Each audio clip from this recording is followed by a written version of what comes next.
cette séance, je vais te parler de progrès en skateboard.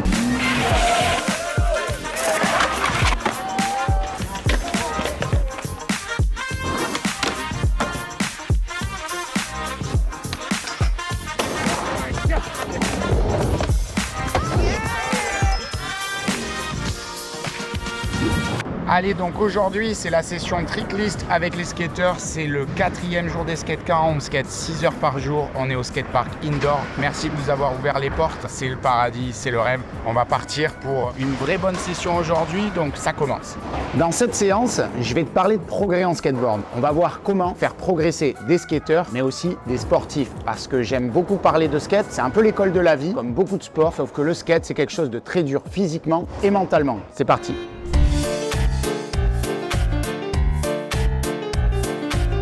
Aujourd'hui, au skate indoor et on s'étire pendant 5 minutes, les gars. On fait ça bien aujourd'hui.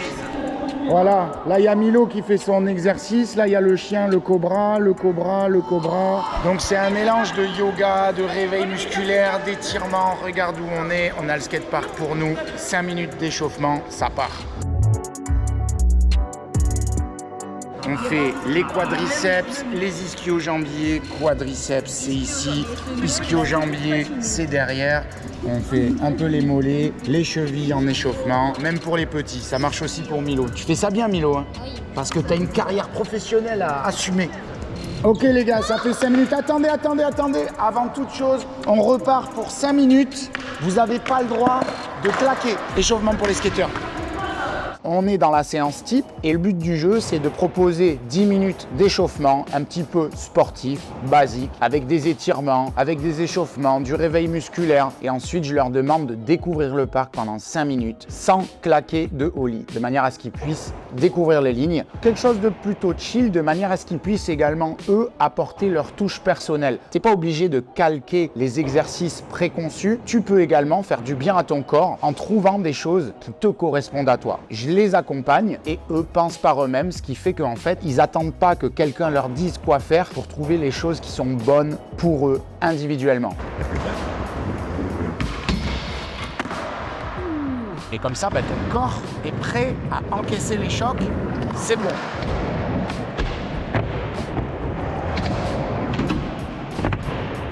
Ça y est, Mimi, c'est rentré. Je vais mettre le flip. Allez, mission flip. On va prendre le flip, c'est là. Voilà, donc une fois que tu l'as débloqué mentalement, c'est beaucoup plus régulier. Voilà pourquoi commencer par les bases. Bon, Martin, il est encore sur le frontside slide. Dans la deuxième partie de l'échauffement, ce que j'aime, c'est de commencer par la base, puisque c'est comme si tu avais une pyramide et que ton objectif, c'est tout en haut. Il faut avoir une grosse base. Au plus, tu as un meilleur socle et au plus, tes fondations seront solides pour pouvoir progresser. Ça va ? Ça va. Ok, ils sont solides, les gars. Les skateurs sont solides. On fait gaffe à nous quand même, on n'est pas des zazas.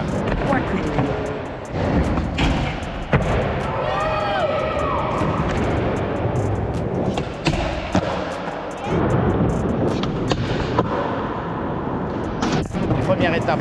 Allez, c'est à mon tour d'être à l'école, je vais faire mon travail de coach. On se rejoint en bas pour la suite des aventures avec les tricklistes. Je vais leur donner quelques tricks chacun à réaliser de manière à ce qu'ils puissent les essayer dans un temps imparti. Il faut trouver un objectif assez ambitieux, atteignable, de manière à être stimulé par cet objectif, de manière à se rendre compte qu'on est capable et de pouvoir, quand on l'a réalisé, être fier. Tandis que si justement tu restes à un objectif trop facile, tu vas t'ennuyer. Il faut trouver une zone pour que la motivation reste intacte, dans laquelle tu puisses te sentir stimulé, mais pas ennuyé. Distribution de tricklist, Yoni, c'est pour toi. Hop, boum. Vous en pensez quoi? Et comment ça, je fais 30 triflips? Les triflips, on est obligé de les mettre? C'est un team challenge. Les gars, vous allez tous commencer par le premier team challenge. C'est 30 3-6 flips, 30 essais de 3-6 flips. Ceux qui le mettent bien, tant mieux. Ceux qui ne savent pas le faire, le tentent. On est parti, vous avez 1 heure, les gars. Les 30 ils doivent être d'affilée.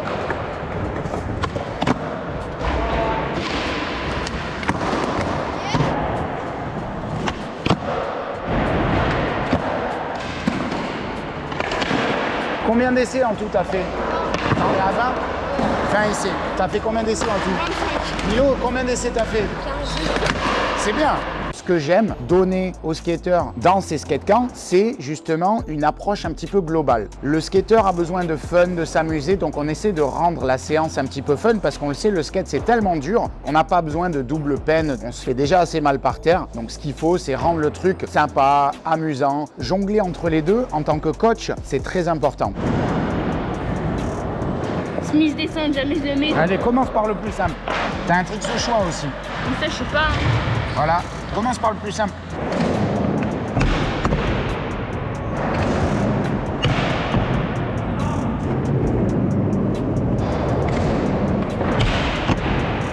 Pourquoi tu veux le refaire? Ils veulent le faire propre. Les skateurs sont exigeants avec eux. Et c'est pour ça qu'on s'entraîne. Il veut le refaire. Moi, ça me va.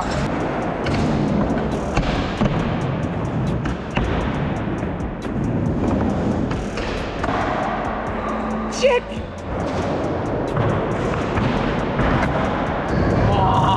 J'y croyais même pas, j'ai réussi. L'idée, c'est qu'à travers cet exemple de séance type avec des jeunes skateurs, tu puisses trouver des parallèles dans ta vie du quotidien de manière à avoir une meilleure activité sportive, moins te blesser et éventuellement réussir à atteindre ton objectif.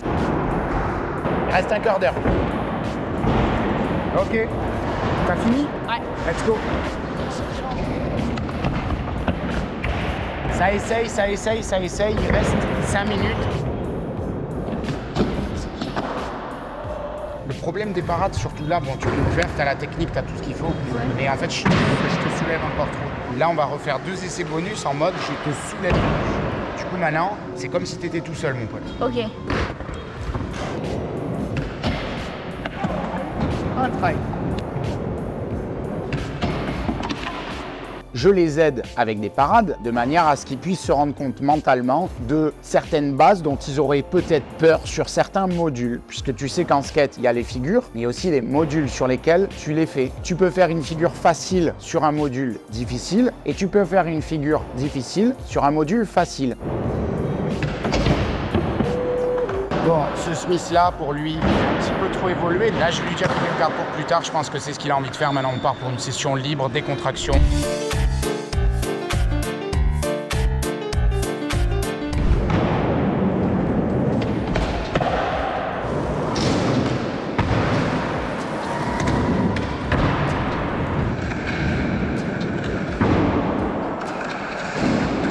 Let's go! Showcade, t'as trop bien skaté.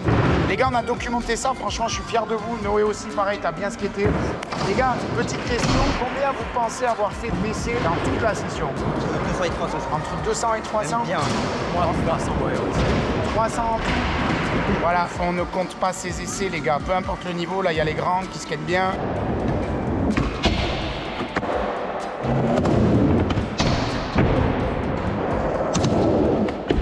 Voilà.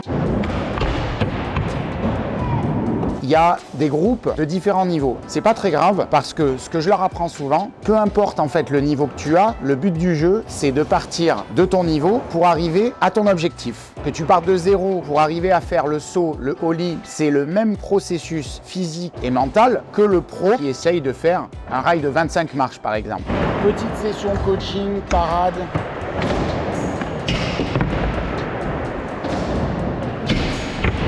Le but du jeu, c'est de gagner en confiance et de monter en niveau crescendo pendant la session. Smart. Allez, lui, interdit de parade, tout seul, obligé. Milo, viens voir. Là, quand tu arrives en board slide, on a tendance à l'envoyer juste derrière. Tu arrives là. Il faut que tu l'envoies en longueur. Il faut que tu sois plié. C'est les cuisses qui poussent ton skate devant. Conseil pour board slide, si tu débutes, c'est l'envoyer en longueur. Pour pas zipper en arrière, il faut que tu te penches légèrement devant. Mais attention, il faut que tes jambes elles soient bien pliées parce que si tu es raide, c'est là où tu zippes sans rien contrôler. Voilà, donc le processus là, c'est de pouvoir les parer, les aider, de manière à ce que mentalement, ils se sentent capables de le faire. Et là, ça part. Il va le faire tout seul, c'est polo, backside 50-50. T'as sauté, t'aurais pu replaquer, t'as enlevé les pieds. C'est la tête. suis même pas bien monté dessus. Alouette, c'est pas grave, tu pouvais t'appuyer sur moi. Là, tu le fais tout seul maintenant. Le but du jeu, c'est de les aider à comprendre qu'ils sont capables de le faire tout seuls.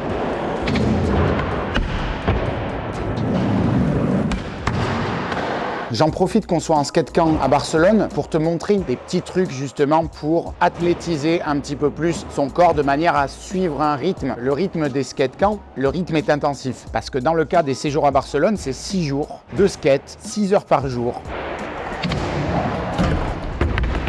Toi, pour nous, en fait, regarde, ton lit, t'as vu, il est vachement comme ça. Ça veut dire que t'as beaucoup d'équilibre, mais tu perds en pop. Si tu descends ton pied avant ce dévisse, ça va bien monter. Et c'est ça.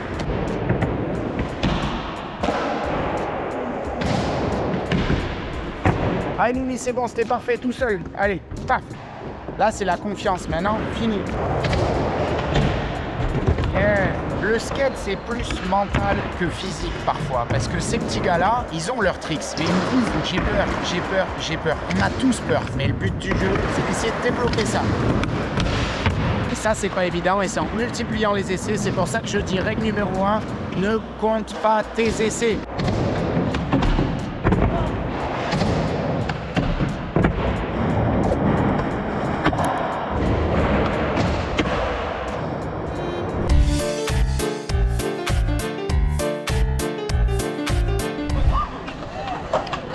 Bon, ici c'est l'endroit que j'appelle le paradis des curls.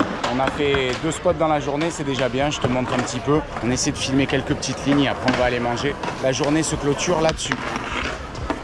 Sur des backsmiths, on tente, à plus. Hey, faut le tenir, faut le tenir.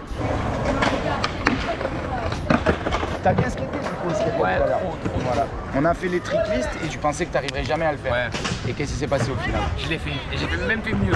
Donc sur la liste, il y avait frontside nose grind sur le corps en descente. Et tu as fait quoi après? Grind et crook. Écrou. À quoi ça t'a servi les tricklists? Au début, j'avais un objectif en tête, je l'ai fait facilement, j'avais plus quoi faire et ça m'a donné du challenge de fou. Ça m'a grave aidé à progresser. Est-ce que c'était trop facile les objectifs? Non, c'était bien dur par contre, j'ai bien galéré. Est-ce que c'était trop dur? Non, quand même pas. Sinon, j'aurais arrêté. Donc Ouais. c'était assez difficile mais atteignable. Ouais. Donc ça t'a pas découragé, mais c'était pas non plus trop facile, ennuyeux. Ouais, voilà. On était dans la zone. Bah en fait sur la trick de Nono, lui il avait un trick mais il pensait qu'il en était pas capable. Et toi tu lui as mis parce que tu sais qu'il en était capable mais au final il l'a mis. Ça veut dire que tu savais qu'il en était capable mais lui il ne savait pas. Voilà. On est là.